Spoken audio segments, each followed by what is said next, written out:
In the heart of all of this enterprise, where Reliance core and perhaps its ancillary and affiliates overall influence more than 1.5 crore lives, correct me if my numbers is wrong, amidst all of that, you thought of saying, okay, let's go and help those who can't talk for themselves.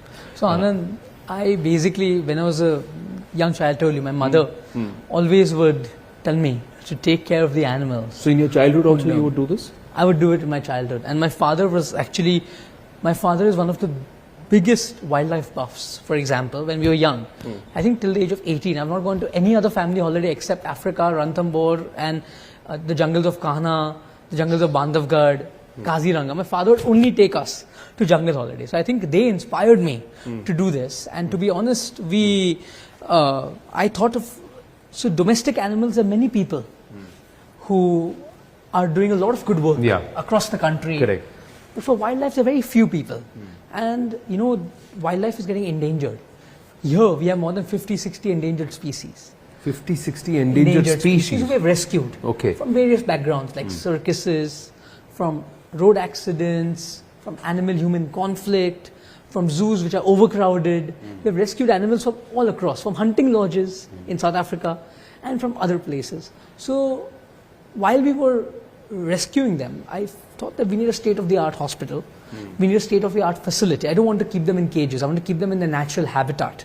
So we worked very hard. You saw today, I showed you. We have mimicked the natural habitat to the T, as to the best of my ability. And my team is more important than me. There's a trust, and the trust runs it. So the team has created a wildlife sanctuary, and each enclosure has its own biodiversity.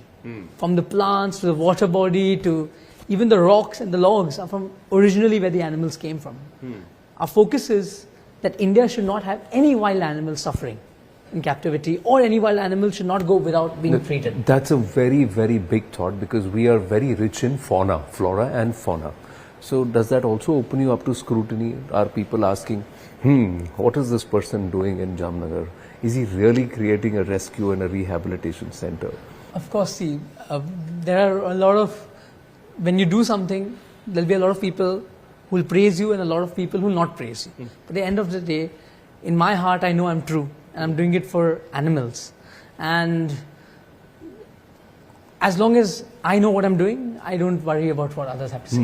I believe there were some people who came and checked also. We have had many. And they went back convinced and we have had many converted. We have the organization, the trusts have been going to court many times, and we have always argued well. And we are legally compliant. We comply with every statutory compliance, and every compliance is line that's been ticked. So there's nothing. So everything is above board. And getting an animal is not easy. You have to. MOEF has certain guidelines. The state government has guidelines. The CITES. We are extremely regulated in terms of we follow every law to the T.